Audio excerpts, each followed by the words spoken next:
Hi, I'm the Rap Critic.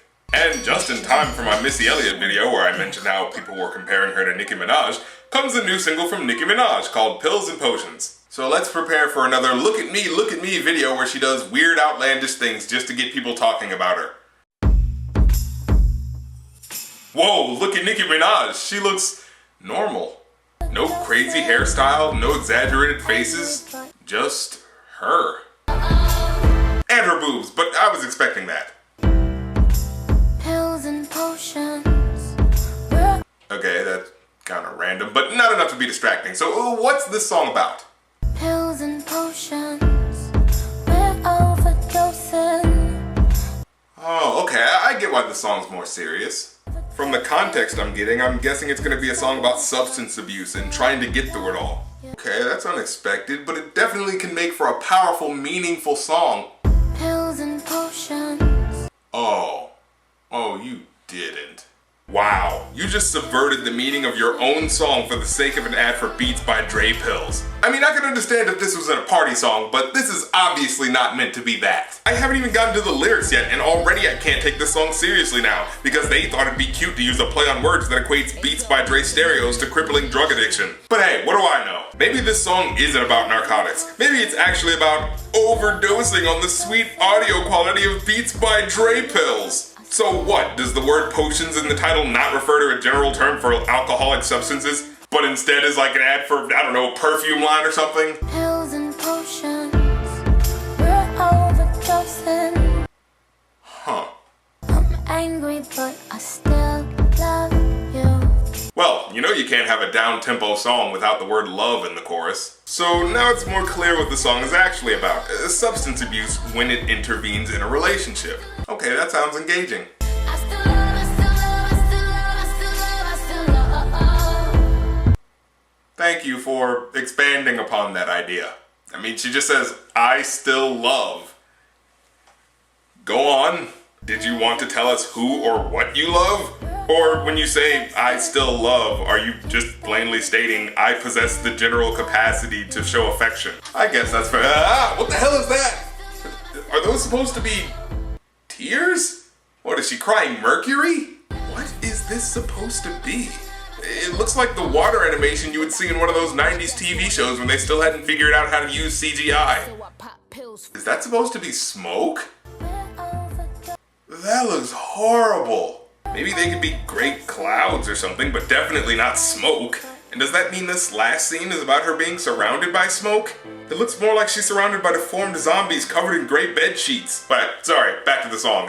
What were we talking about again? Pills and potions. We're overdosing.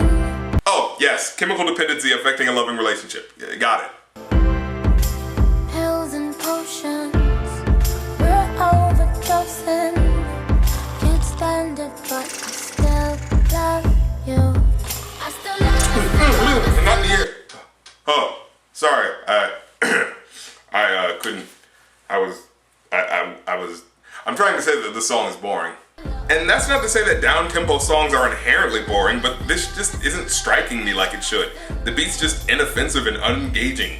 But maybe it's serving a purpose. To be a more somber look at chemical dependency affecting a loving relationship. Ooh, I actually remember what the song is about. Okay, let's go.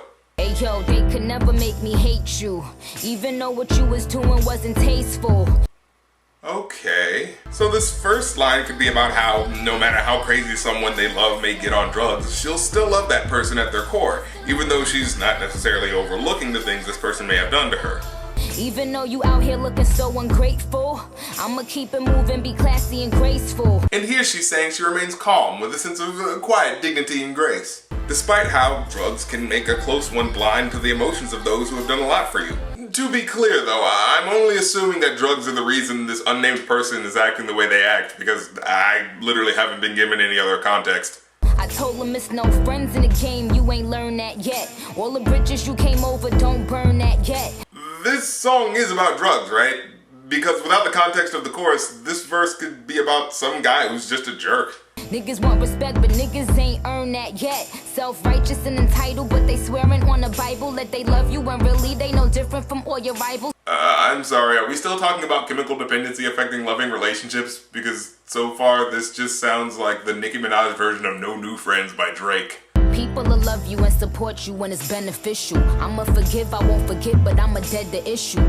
Okay, so we're circling back to the point at the beginning.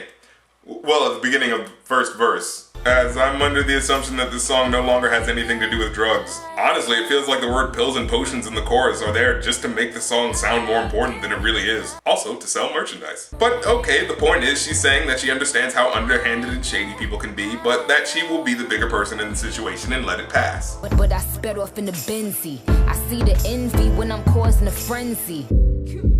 So I pop pills for 'em.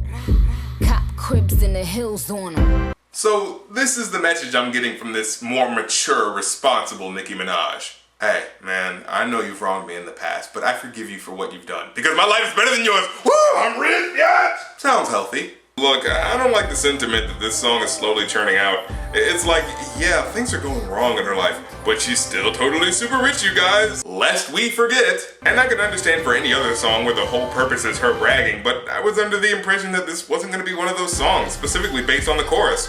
Remember, Nicki, how you were talking about overdosing on drugs but still loving someone throughout the process? Is any of that ringing a bell right now? Because that part sounded like it was leading to a deeper, more heartfelt song, but I guess not, because you have to talk about speeding off in Benzes, right? It's like, damn, can a rapper be vulnerable for a full 4 minutes without needing to ego boost themselves by reminding us of their success? Can't you have an emotion that doesn't involve pride for the length of one verse? Well, she does finally mention drugs somewhere in there. So I pop pills for 'em. Cop cribs in the hills on 'em. But wait, she only mentions popping pills as part of a celebration of her victory over the haters. Like, because I know you guys are hating on me, I'm going to rub it in your face by doing expensive drugs. Sure, it's a small line, but since it's the only time she directly brings up drugs in the verse, I'm forced to notice it. And, well, talking about celebrating your accomplishments by doing drugs in the verses is a bit of a different depiction than I was expecting from a chorus that sheepishly sings about overdosing on them. Overall, I'd give this a 3 out of 5. Honestly, there's not a lot to say about it, because half of the song is just her saying, I still love, so there's really not a lot to cover there. And either way, this song just doesn't affect me enough in general to elicit that much of a response. It's the definition of the word average. Like, plenty of songs I give a 3-star rating because it does things that were good in one area where in others it weighed it down. With this, the feeling behind it is so meh that it can only be rated in the middle. The rhymes are okay, but they just don't really seem to follow the theme of the chorus. At first look, it sounds like it's about drugs and the effects thereof, but then it sounds like it has nothing to do with that and that it's about friends who offend you but that you still love and forgive. But then near the end, it's just about stunting on haters. It just comes out like a big blobby unfinished mess. Kinda like those visual effects. Well, I'm the Rap Critic, and this song isn't worthy of my catchphrase.